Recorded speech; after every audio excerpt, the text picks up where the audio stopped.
तो मैं कहता हूं मौलाना को प्रधानमंत्री बना दीजिए, राष्ट्रपति बना दीजिए, पुलिस कमिश्नर बना दीजिए, तमाम पद छोड़ दीजिए। हम हिंदुओं को मौत के मुंह में क्यों ढकेल रहे हो सत्ता के हफ्सियों? हमने क्या बिगाड़ा है? हमें तो चैन से रोटी पर नमक तेल रखकर खाने दो, क्यों हमारे लिए महंगाई की मार कर रहे हो? अगर सब कुछ हिंदू है, हिंदू खतरे में है, तो मियाँ जी समझना खतरे में हो जाएगा, बना दीजिए। इसका मतलब हिंदू खतरे में नहीं है, जानबूझकर हिंदुओं को डराया जा रहा है। क्या खतरे में है? हिंदुस्तान का संविधान, हिंदुस्तान की आवाम, हम सभी जाति धर्म के लोगों को सीखना होगा। जाइए गुरुद्वारा में, अरे सुनो अखंड भारत, सुनो पहले बात, जाओ गुरुद्वारा में, धर्म क्या कहता है जाकर सीखो वहां कि मानव सेवा ही धर्म माना गया है। किस तरीके से लंगर की सेवा है, किस तरीके से वहाँ जोरा घर है, किस तरीके से बीमारों के लिए दवाई की व्यवस्था है, शिक्षा की व्यवस्था है। क्या हम हिंदू मुसलमान अपने अपने धर्म के लिए, अपने अपने धर्म के लोगों के लिए गुरुद्वारों जैसी व्यवस्था नहीं कर सकते? ये 8 साल से, अरे सुनो ना, हम आपको लगता है 8 साल से क्या मुजरा कर रहा है सब? क्या को मंदिर में है, 5 मंदिर में गुरुद्वारों जैसी व्यवस्था है, फिर आप क्यों नफरत फैला रहे हो? सवाल तो पूछ रहे कौन? आप ये बताइए, अरे संविधान सबके लिए बराबरी का हक देता है? संविधान सबके लिए बराबरी का हक देता है? महंगाई से मतलब नहीं है, हमें योगी और मोदी जैसा ही नेता चाहिए। किसने कहा? लोग कह रहे हैं। कौन लोग कह रहे हैं? अरे सुनो, ये कोई नहीं कहा, ये आप मीडिया के लोग और भाजपा के कुछ अंडोले बोलते। उनके पिताजी की फटी हुई चड्डी, फटी हुई बनियान, वो ढलान पर स्कूटर बंद कर देते हैं और वो कहता नहीं जी। तो कुछ आदमी, संविधान सबके लिए बराबरी रखता है। आपने संविधान पढ़ा है? अरे आप सवाल का जवाब दीजिए। हम आपके बात का जवाब दें, आप हमको नहीं दीजिएगा? संविधान में हमारा अधिकार है। कोई बात नहीं, हम जनता है, आम जनता है, आप हमसे हैं, आपको हमको फिर बात जरूरी नहीं है।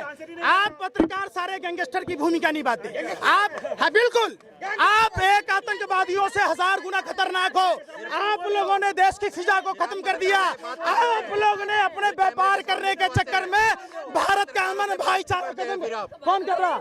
हमें गया आप लोगों को चाहिए, आप लोगों को चाहिए। सुन लो, ऐसा बात नहीं है। आप पहुंच जाते, बात करेगा इंदौर की, पहुंच जाओगे इस्लामाबाद, आपसे बात हो कानपुर की, करनाल की, आप चलो जाओगे काबुल, कंधार। आप गैंगस्टर बता रहे हैं? बिल्कुल एक आतंक। अरे सुन लो, अरे सुन रहे, मौलाना साहब के मामले में आप क्या थे? कोरोना का जब WHO ने कहा उस समय आप लोग कहाँ थे? क्या 23 मार्च से? खबरदार, आप इस तरीके की सवाल नहीं कर सकते। इस देश की संपत्तियों में, सुनिए, अरे क्यों नहीं बोल सकते? आप चला दोगे? आप सुनो, अरे सुन लो मैडम जी, आप सुन लो पहले। आप कैमरा पीछे करो, आप भी करो। आप यूक्रेन चले जाते हो, आप यूक्रेन चले जाते हो, भारत में 2 वक्त की रोटी क्यों नहीं गए? कोडरमा क्यों नहीं गए? जो ठिबरा चुनने के लिए वहाँ के लोगों को फंसा दिया जाता है, 2 वक्त की रोटी नहीं खा पाता, फिर नहीं उठाया, आपने चलाया, आपने सवाल उठाया कि जब भगवान चित्रगुप्त को नमस्ते इंडिया फूड्स प्राइवेट लिमिटेड ने जो कर कहा, आप लोगों ने इस निंदा करने वाली कंपनी के खिलाफ कोई आवाज उठाई, कोई सवाल पूछा?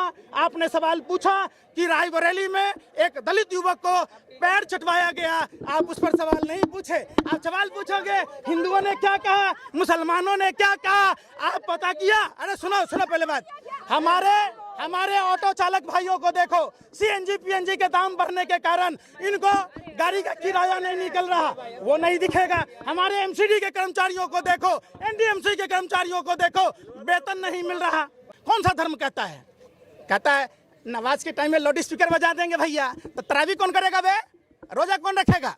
आप बता, ये कोई मतलब है क्या? हनुमान चालीसा पढ़ने की बात करते तो आपको क्या कौन है? अरे आप जैसे दलालों ने, भरबों ने देश में गंदगी बो दी है। ये भारत सभी धर्मों के सम्मान की बात करता है। भारत में सभी योगी आदित्यनाथ भी तो इसका वो कर रहे हैं, कह रहे हैं लाउड स्पीकर में। काहे का योगी भैया, काहे का योगी? बताइए योगी कौन होता है? योगी के फिर साधु और असाधु में फर्क समझिए। अगर आपको फर्क नहीं मालूम तो जाके रामचरितमानस पढ़िए।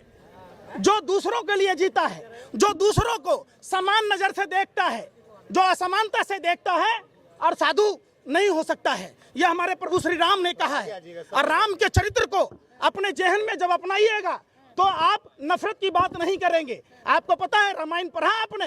प्रभु श्री राम नारी के सम्मान में लंका तक की यात्रा तय की।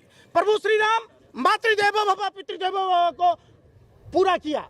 उनके पिता मौन थे। सौतेली मां कैकेयी ने कहा तो राजपाट छोड़कर उन्होंने वनवास किया, भगवा वस्त्र पहना। ये थे हमारे प्रभु श्री राम। प्रभु श्री राम। कुछ लोगों का सवाल है कि ईद पे तो पत्थरबाजी नहीं होती है, आखिर हिंदुओं के त्योहारों में ही पत्थरबाजी क्यों होती है? मुसलमान करेंगे पत्थरबाजी?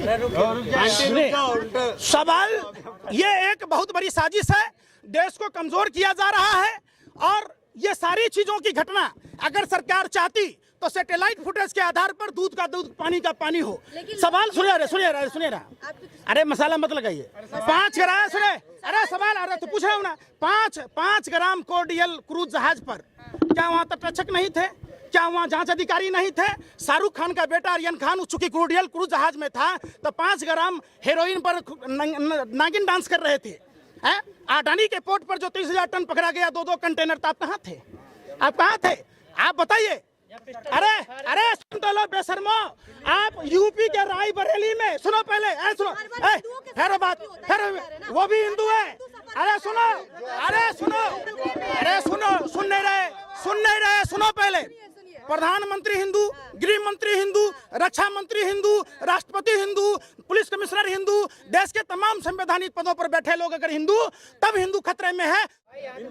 तो वो हिंदू मुसलमान नहीं है। एक सवाल है, अभी आपने कहा कि सीएनजी पीएनजी की जो है दाम कीमतें बढ़ रही है।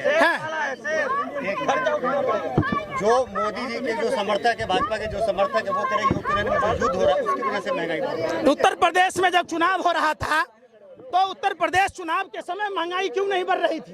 क्या उस समय यूक्रेन की लड़ाई नहीं थी? तो सभी राज्यों में दाम कम हुआ। तो फिर भाई हम पूछते हैं कब कम हुआ? जब हरियाणा में, हिमाचल में वोट का चोट पड़ा। उत्तर प्रदेश चुनाव के बाद महंगाई क्यों बढ़ रही है? आप हमको बताइए। जब तक आप पालते रहिए शेर पालने का फर्ज, और आपके ऊपर लाखों का कर्ज हो गया। शेर आदमखोर में हो जाता है। शेर का काम जंगल में है, रिहाइश में नहीं है। रिहाइश में इंसान का काम है, जो इंसान की संवेदना को समझे, जो एक दूसरे की बात को समझे। पंजाब सरकार ने 53% कर्ज ले लिया अपनी जीडीपी पे। भारत सरकार कितने % कर्ज लिया? 1 मिनट, सबसे ज्यादा भारत सरकार कितने % लिया? अरे सवाल तो सुनिए। हम कहते हैं मोदी जी ने कितना कर्ज लिया? भारत सरकार में है, आप बता दीजिए। आप नहीं बोलिए, आप IT से फिर वही बात।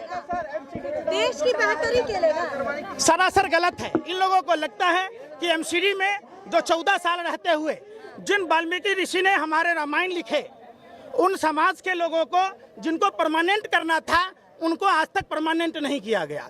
जो जाड़ा में, गर्मी में, बरसात में गंदगी साफ करते हैं, बीमार होते हैं, उनका ESI कार्ड नहीं है। आप समझिए तो कैसा धर्म है? कैसे धर्म की बात कीजिएगा? जिस धर्म में पेड़ कैसे जिंदा होगा, इसलिए हम पीपर के पेड़ में जल डालते हैं। सुन तो ले, किसको मानने जिम्मेदार? जिम्मेदार किसके आदेश से शोभा यात्रा निकाली गई?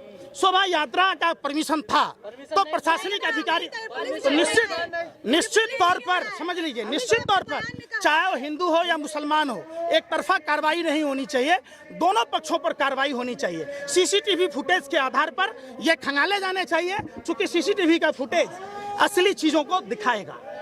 इंतजार कीजिए और सरकार से मांग कीजिए, गृह मंत्री से मांग कीजिए कि CCTV फुटेज के आधार पर। अभी आपका ये प्रश्न ही नहीं है, ये चुनाव आयोग की गलती है। चुनाव आयोग पहले यह तय करे कि क्यों क्रिमिनलों को टिकट चुनाव प्रक्रिया में भाग लेने दिया जाता है। दूसरी बात, चुनाव आयोग यह तय करे कि जो चुनाव आयोग से 20 लाख EVM गायब हैं, वो किन नेताओं के घर पर अचार बनने के लिए डाला हुआ है। ये कोई नहीं पूछता। ये देश सभी धर्म का है, सभी जाति के लोगों का है। आपको कुरान पढ़ने की जरूरत है अगर आप मुसलमान हैं तो, आप हिंदू हैं तो रामायण और गीता पढ़ने की जरूरत है, आप अगर क्रिश्चियन हैं तो बाइबल पढ़िए, आप अगर सिख हैं तो सरल गुरु ग्रंथ साहिब पढ़िए। और ये चीज सीखिए, बगल में बंगला साहब गुरुद्वारा है, किस तरीके से मानव सेवा को ही धर्म माना गया है। रामचरितमानस में प्रभु श्री राम अपने भाई भरत के विनती पर कहते हैं, परहित जैसा कोई धर्म नहीं।